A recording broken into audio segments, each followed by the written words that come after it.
This show is sponsored by BetterHelp Online Therapy. Visit betterhelp.com/Padilla because sometimes existing is exhausting.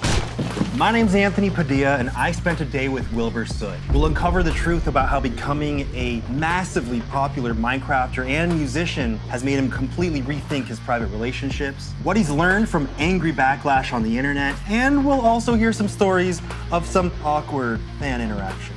By the end of this video, we'll find out if entertaining millions of followers has been a wholly rewarding experience, or if having countless eyes scrutinizing your every move comes with torment more cruel than anyone could ever imagine. Hello, WILBUR! Hi. You are the first guest that's ever been on my show that uses exclusively 3-in-1 shampoo. Can I tell the story? I was going to a hotel and I realized I didn't have any shampoo. And sometimes the shampoo they give you is just like crap. I'll get anything that isn't that. So I go into a Tesco's and I grab the first thing I see. And immediately when I walk out, someone's like, "WILBUR SOOT, do you want to take a photo with me?" And I'm like, "Yeah, sure." I take a photo holding my 3-in-1 shampoo in my hands. Was any part of you prepared for the amount of attention that you now receive? I don't think anyone can really come to terms with it. The human mind isn't supposed to get that. How long ago did you first start creating content? 2008. Do you still have those videos online? Yeah. Can you show me a quick clip? That's me. That's Oh, 11-year-old me. It's me.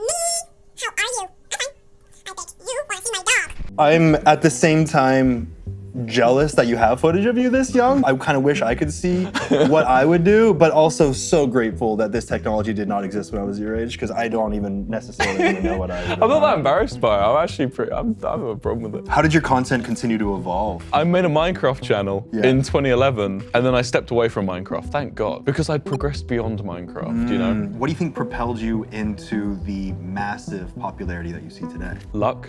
My first sort of big push was on the idea of like Minecraft butt. Minecraft butt. Yeah, Minecraft comma butt. And then that ended up being a really cool little title concept because everyone started doing it. People still use it today. Some of Yeah. the most popular Minecraft channels. That was your original concept? I've given myself the accolade of the first, but I don't actually know, so. That's probably true. And all that matters is if you believe. I do. In my heart of hearts, I believe. How quickly was that growth? I did a YouTube video with Call Me Carson. I saw on Twitter he'd made a Minecraft server. So on the video, I said to him, "Can I join?" And he was like, "Yeah, what's your Twitch stream?" And I was like, I don't stream. And he was just like, "Well, you got to stream to join." I'd never streamed before. I had no interest in being streamed, so I was just like, "Oh, fine." So I made a Twitch channel and streamed just so I could join their server. I remember my first 1,000 viewer stream was a month or two after I started my channel. And I made SMP Earth, which was like Minecraft, but a big globe. Here we are. SMP Earth. Look at everyone. Should we see what's going on in the rest of the map? Oh my god, Europe is popping, dude. It was the stepping stone between the SMP Live and Dream SMP era of the two biggest SMPs on like Twitch. How did you meet Tommy there? Because I feel like Tommy has been kind of intrinsically connected to your journey. He was a late addition. The server was literally about to be like live, open, anyone could join. And I get a message from someone, "Hey, can you add this guy, Tommy, in it?" So I went on the stream and he was alright, he's kind of funny. Hey, what's a favourite I Am Stone's place to live? Caves. Estonia. So I was like, yeah, sure. Just kind of. He got let into the Dream SMP. He was like the first wave of people added. I was like third, I think. I basically just asked, "Can I join?" And I really like Hamilton. That's the entire beginning of the Dream SMP is just Hamilton roleplay. Yeah. So we made an isolated area for just Europeans, and we called it Le Manburg. That's the entire beginning, and then it was Dream, and then it was Hamilton. Have people put that together? Yeah, people have. Are you planning and writing, and like, do you have like just an outline of points that you want to hit? I would have a sort of like hit sheet of like a treatment. Yeah. So like of what was going to happen in the story, and then how we would flow to each piece would be done through improv. What were your stream numbers like during this time? Were they exponentially increasing? I think I remember the first moment where I was like, wow, was like I had 60,000 people waiting on my starting soon screen. I remember I took a photo on my phone because I was like, this is ridiculous. Literally the next stream I did, there was 80,000 people and stuff. Basically, it's always been like incremental jumps. You just got to do what you love and then just get lucky. Do what you love, do what you love and get lucky. That's a tip for you for life. Take that one. Was there a moment when you realized, oh shit, this could be the rest of my life? It was definitely from YouTube, not from Twitch, when I decided it could be a career. Very early on in my Minecraft stuff, when it started to like get loads of views, I was like, oh wow, money. You know? What was it, looking at your check that came in the mail? Yeah, I'd already been making stuff from Soot House before, and I was getting a big cut of that. It was always an amount that was like, yeah, this is really good. You know, I've got a solid amount of money in the bank, but if that channel were to go, woo, I'd be straight out looking for a job, you know? Yeah. When I got paycheck from the new channel, so the WILBUR SOOT channel, Yeah. and it was probably about the same as what I'd got from my entire time at Soot House, I remember being like, that's money. Were you going to school at the time? Yeah, I was at uni. Did you drop out? No. Whoa. I finished it. Whoa. My graduation was yesterday. What? I wasn't there. Yeah, I graduated, I just didn't show up to the ceremony. Wait, what were you going to school for? Editing. And now you're like you've actually been on the field training and editing for years. Well, I don't do any editing now. Every editor wants to be a director, and every director wants to retire. That's what they say. Were you working anywhere else when you first started seeing success? Yeah, I was a cashier. I remember I got 10,000 subs, and I was like, that's a lot of subscribers. And I didn't quit. The only time I quit was when I went to uni. On the day I decided I was going to quit, we had a worker meeting about stuff. There's been a guy with a gun who's been going around to all the supermarkets in the area, and they basically sat us down and he told us, like, right, this is what you got to do if he comes in. You got to make sure the safe is locked. You got to make sure you press the silent alarm under the desk. You got to make sure the doors are wide open so the customers can leave. And I was just thinking, what happens if I just run? I'm not doing that. Like, So you better throw your body in front of that bullet. he was basically saying, do as the man says, but it was more like, if he comes in and points a gun at me and says, open up the safe, don't lock it, I'm not locking that safe. Wilbur, you better die for this company. Yeah, he was like, and it felt like that. And I remember on that day, I was like, I'm resigning, I don't want to do this. Yeah, you're like, I was I'm not going to risk getting killed for this. Yeah, and I went and I got drunk for an entire week. Oh, that probably would have been more likely to kill you than... More than the gun. Yeah. Over 120 million views on YouTube, 500 million streams on Spotify. Your music is obviously insanely successful. How long ago did you start playing music? 3.5 years ago. 3.5 years ago. 4, I think. Just 4 years ago, you picked up an instrument for the first time. Yeah, it was a ukulele. And now you have over 600 million streams of your music. It's the luck, man. It's the Is it luck. luck? It's the I don't luck. think you can boil it down to luck when Well- you're like, oh, I was lucky with my music. Oh, I was lucky with my streaming. Oh, I was lucky with being tall. No, definitely. I picked up a ukulele for the first time. I was quite sad. It was sort of a downer point of my life. And I wasn't happy with who I was at all as well. It's sort of like me, 18, 19, 20 years old. Yeah. I really look back and I'm like, that guy, dude. What was it that you didn't like? So I thought I was an untouchable, just brilliant person. I never did anything like bad, obviously, thankfully. It was around the time my girlfriend broke up with me as well. And I was like, me, yeah, I'm fucking awful. I started playing a ukulele because I was like, I want to give it a go. And it became the one thing I did ever. Is that where you learn to like reflect on yourself and your feelings? I was sort of just on my own a lot of the time. And that was really good for me. It's funny how those toughest times sometimes are the things that define us in many ways. They're like the huge shift in our life. And that was it for you. I'm so glad I didn't have what I'm having now at age 17, like Tommy and Tubbo and stuff. So you think you were kind of a shithead back then because of an insecurity? What do you think it was? I guess I was a little bit insecure because I felt like I'd missed out on like so much of life. Why? I was the creepy, smelly, weird kid. So middle school, it was like the time of my parents' divorce. My dad didn't have a bed for me, so I slept on a futon on the floor with my dog. So I stunk. I didn't shower much. I used to sleep in my school uniform for the next day so that I could just roll out of bed and go to school. I was pretty repulsive. And I think when I went to college, that was when I sort of stopped doing that. And that was the time when I was like, right, let's not do that anymore. And then the ego came with it. That discovery everyone has when they reach young adulthood where they're like, wow, I was a dickhead when I was a teenager. I always wanted to write my own song, and the idea of writing my own song was really cool. It was when I met one of my friends called Tommy. Tommy, not in it. He had a band, and he was like, join it. And I went, okay, and I played bass. I've never played a bass before, but I figured it out. You joined a band and played a bass that you had never played before? Yeah. They needed a bassist, and I said, I can learn. It's just strings in it. How quickly did you learn? No, it was awful. I don't know. I'm not fooling anyone. I was really bad. I quit that band in dramatic fashion in the rain after our first gig. I walked out into the rain to our van. The lead singer comes out and goes, I thought that went really well.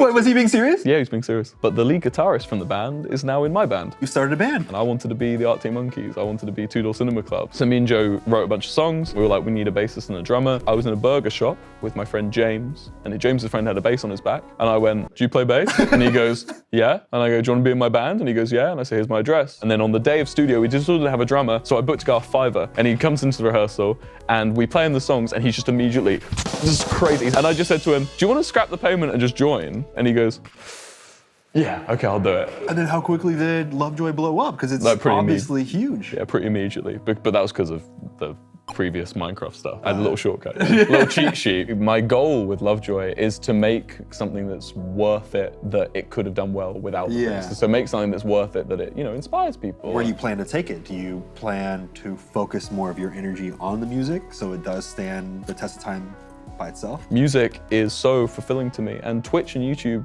is still fulfilling for me, but it's not as much as it used to be. Mainly because I feel like I don't really have any goals for it. My goal with music is I want to play NPR's Tiny Desk. That's a big dream for me. I want to be on a stage and I want to walk out and then have that wave of boom. And then I want to be playing songs and then saying the lyrics and feeling them shouting the lyrics back at me.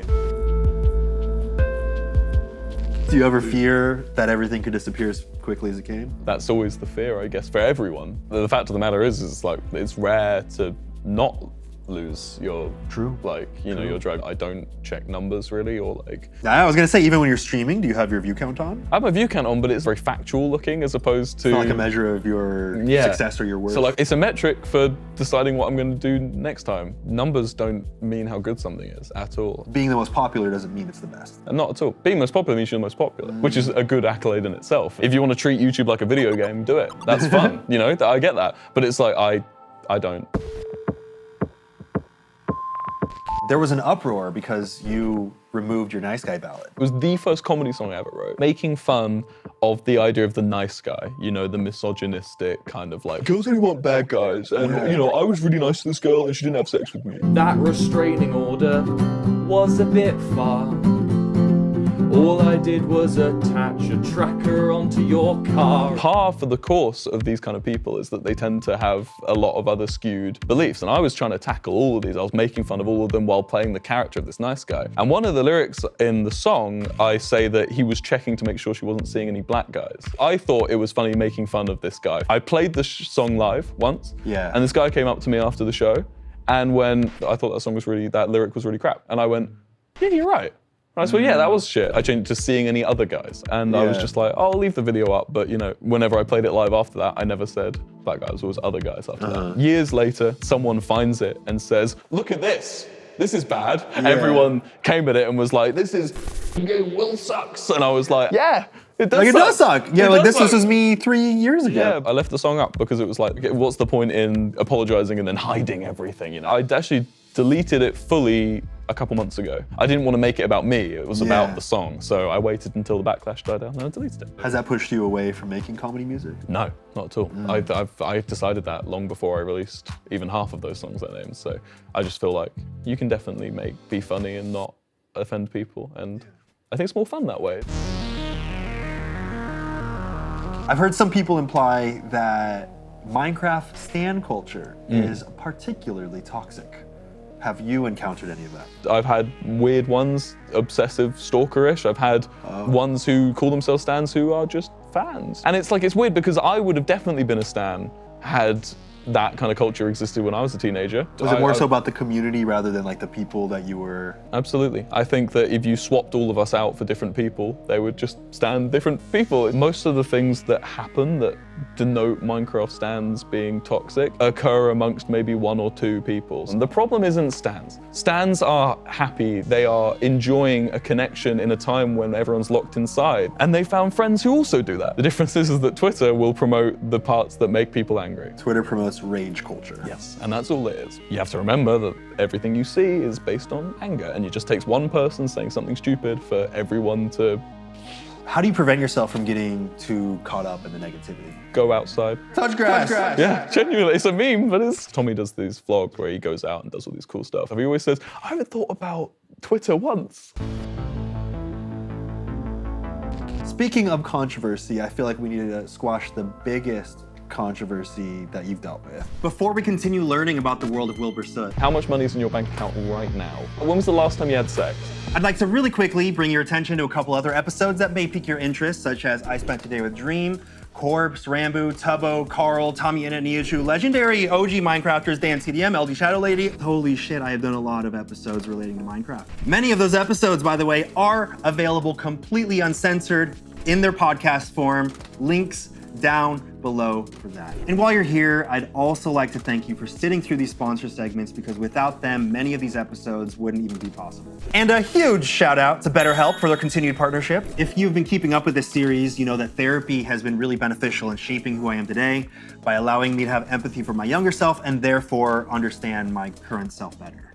But therapy can be customized to whatever is right for you and can be useful in providing tools that help with motivation, feelings of depression, anxiety, stress, insecurity, or whatever else that you might need. BetterHelp has been continuing to improve throughout the years, and they screen all their therapists to ensure that they have experience and that they're certified and licensed, and they provide customized therapy that offers video, phone, and even live chat sessions with your therapist, so you don't have to see anyone or speak over the phone if that's not something that you're comfortable with. As so many of you have probably found out by now, therapy can be expensive, and the price of finding a therapist you like and that you connect with can be overwhelming, which is why BetterHelp offers a more affordable alternative to in-person therapy where you can start communicating with your therapist in less than 48 hours.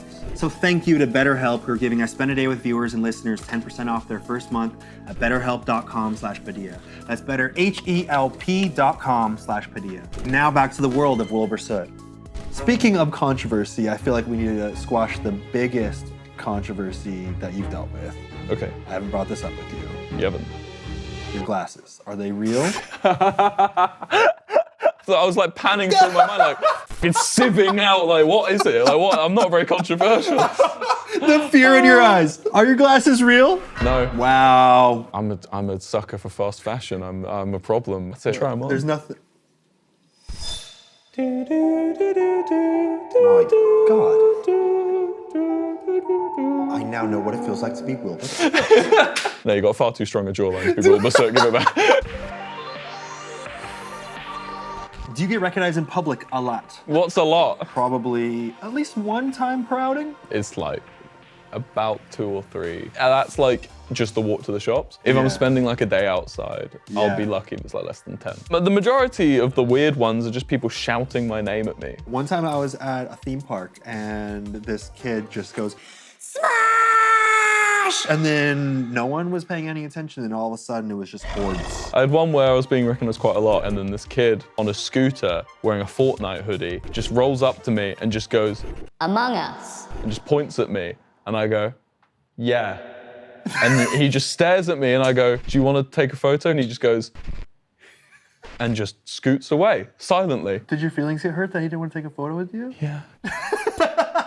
I had this one person confess I was their sexual awakening. And she goes, can I have a hug? And I'm like, COVID, sorry. And she goes, okay, bye, and leaves. And then this lady comes up to me and goes, Does she know you or are you famous? and I go, neither, miss. How private do you keep your personal life? Pretty private. It's one of those things where it's like, if I'd share it with my grandma, I'll share it with Twitch. My grandma has no need to know I'm going to a party tonight. But I can tell my grandma what my favorite food is. Do you have a limit? Do you have something where you're like, oh, that's something I will not share though? 100%. I mean, how much money is in your bank account right now? Like, when was the last time you had sex? It's like, you know, there's loads of stuff that they'll never know.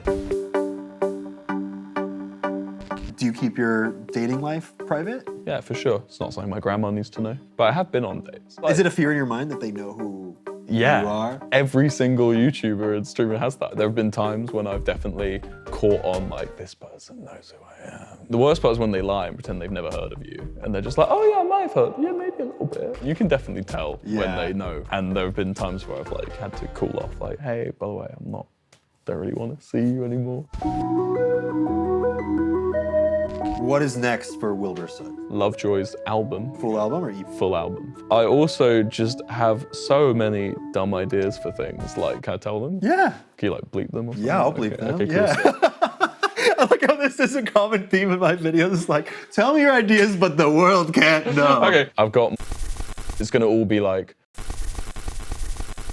we're like, sort of like some of them will be like really strange. Yeah. Like some of them will just have like, and they're all like interlaced. Without any announcement or anything? No announcement at all. And that's how I want to start it off. Whoa. Yeah. And that makes sense why we have to bleep it. Yeah. B wants to know what you're most proud of in your career. My music in Lemamberg. Lemamberg, just one element of the Dream SMP lore? I think it was a pretty powerful part. I've seen like in public the Lemamberg flag on like their car. Damn, what? Seeing people inspired and motivated by my work. All right, you got 5 seconds to shout out or promote anything you want directly into camera. Go. Hi, WILBUR SOOT on YouTube and Twitch and Lovejoy on Spotify. Anthony Padilla. Yeah. Subscribe. A small percentage of your viewers aren't actually subscribed.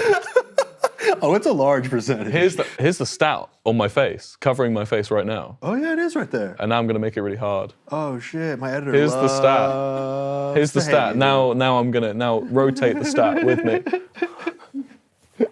Go subscribe. Well, there you have it. I spent a day with WILBUR SOOT. And there's just something that is so incredibly contagious about WILBUR and the way that he perceives the world.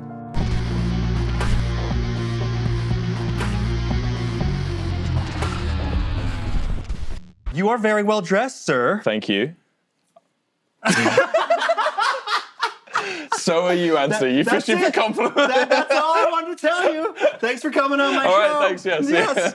What was meant to go from there? Just because you told me that you like to tell a story with your outfit. Yeah, but just visually. What are you wearing under there? There's got to be a story that's deeper, hidden right beneath the surface, right? How did you know? I knew. How did you know? Of course I come first. I've got fish to catch. Can I see how some of those words are spelled on there? No.